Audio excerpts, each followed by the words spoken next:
Chapter 30. Truth That Breaks Blood. The medical bay was unnervingly quiet, but the tension in the room was deafening.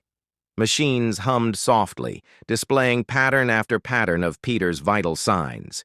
He lay motionless beneath a crisp white sheet, his face pale, almost lifeless, save the faint rise and fall of his chest. The once indomitable man, always a fortress of strength and resolve, now looked vulnerable, fragile even.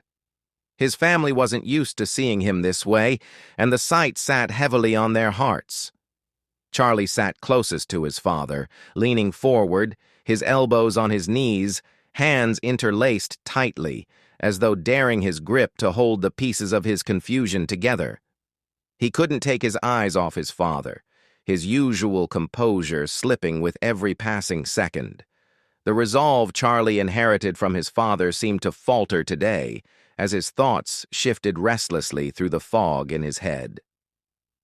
Paul and Henry both sat a few feet away, their expressions grim, though each masked their concern in different ways.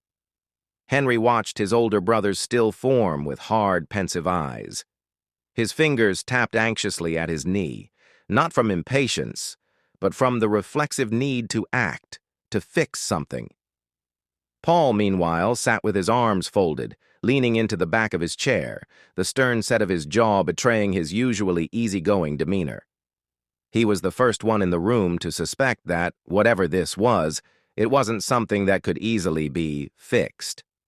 That thought unnerved him more than anything. Colonel Zeke stood stationed near the wall, his shoulders square and his arms crossed, like a soldier bracing for an inevitable battle. But under his sturdy military exterior, even he was clutching for answers. Peter was practically indestructible, or so he thought. Yet here he was, unconscious and unresponsive. There had to be a reason. There always was.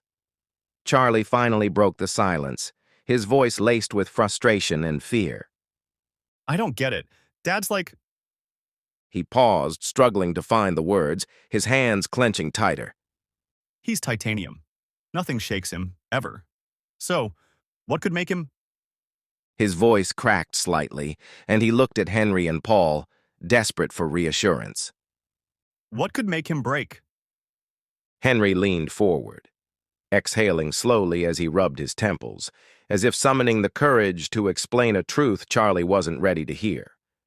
His voice was steady, but there was an underlying gravity that made it clear he wasn't taking this lightly. It's not the first time this has happened, Henry said. Not to him directly, but to us. It's kind of a Parsons thing. A family curse, if you will. Charlie frowned, his confusion deepening. A curse? Henry nodded, his lips pulling into a grim line. Yeah. Whenever someone in this family is under any kind of threat, we lose ourselves. It's like a switch flips.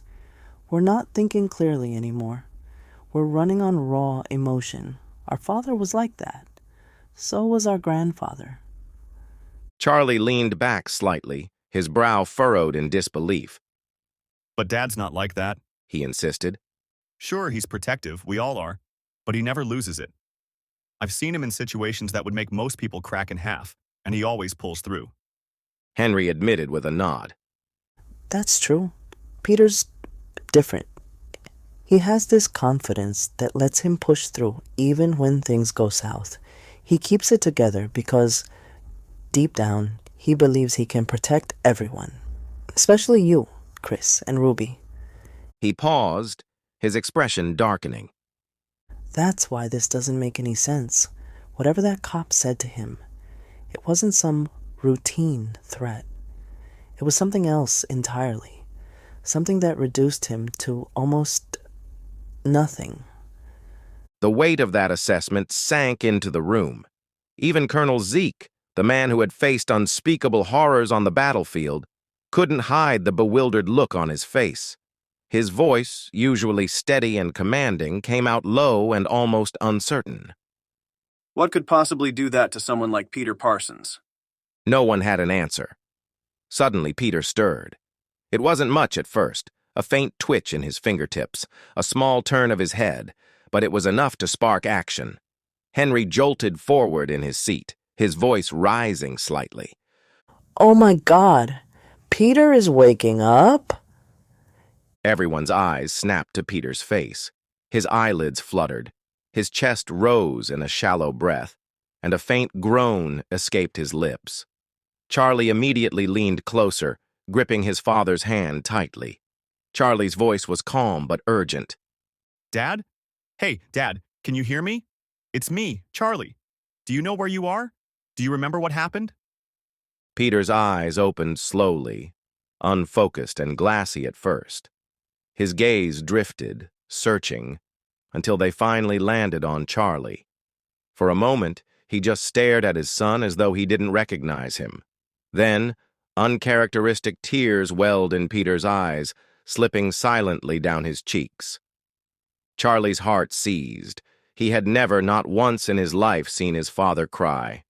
It was like watching his own sense of security shatter before his eyes. He said quickly, his voice shaking slightly as he tried to console him. Dad, try to relax, all right? You're safe. Just take it easy. Paul stood and quietly excused himself, heading toward the door. I need to tell the others. He said briskly, disappearing into the hallway. Paul reached the main area of the command center, stepping into the middle of the room, where a focused frenzy of activity buzzed around him. Without hesitation, he raised his voice, loud but calm, a voice of reason amidst the unsettled team. Peter's awake. The reaction was immediate. Chris, Ruby, Candy, Major Amma, Dr. Jenny, and Mangino all froze for a moment before rushing to medical at breakneck speed. When they reached the medical bay, relief washed over them at the sight that greeted them. Peter was indeed awake, his eyes open, his breathing steady, though his expression remained fragile and distant. Ruby didn't hesitate, charging straight toward the bed and flinging herself onto it, wrapping her arms tightly around him. She cried, her voice cracking from a mix of relief and residual anger. Uncle P! You scared me to death! Don't ever do that again! Peter gave a faint grunt from the sudden impact but didn't pull away.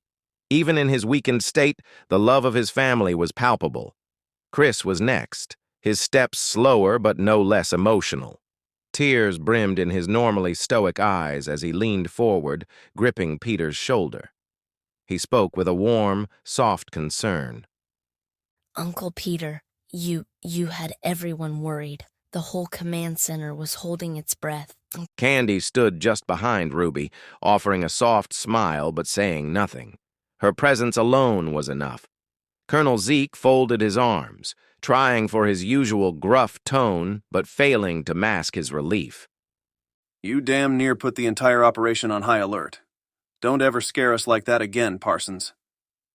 As if sensing the weight of the moment, Peter blinked, looking at each face in the room. His breathing grew deeper, steadier, as if drawing strength from the concern etched into their expressions. But when his gaze landed on Charlie, something shifted. His face grew heavier, his lips trembling slightly. He opened his mouth, voice soft and hoarse. Charlie, there's something you need to know. Charlie immediately cut him off, shaking his head. No! He said firmly, gripping his father's hand tightly. Whatever it is can wait, Dad. Just rest. But Peter shook his head weakly, his voice carrying more strength this time. No, it can't. Slowly, painstakingly, Peter swung his legs over the side of the bed, ignoring the hurried protests around him. Henry barked. Peter, don't. Major Amma added sharply. Stay down. Chris snapped forcefully. Uncle Peter, just listen for once. But Peter didn't stop. He sat upright, looking around the room, a pained but determined expression on his face. Then, with a deep breath, he turned his focus fully onto Charlie. Peter's voice cracked, but he pushed through. Charlie, that man in the interrogation room. He paused dramatically, his breath hitching. The room fell silent, the weight of his hesitation filling every corner. Finally, he spoke the words no one could have expected. He's your biological father. Silence returned with a vengeance, heavier than any before it. Everyone froze, stunned into disbelief. Charlie's face went pale as his grip loosened on Peter's hand, his gaze faltering. Ruby's mouth opened slightly as if to speak, but no words came out. Even Chris, brilliant and calculating, was utterly at a loss. For the first time, Peter didn't have to say any more. The truth was enough to leave the room and everyone in it, utterly fractured.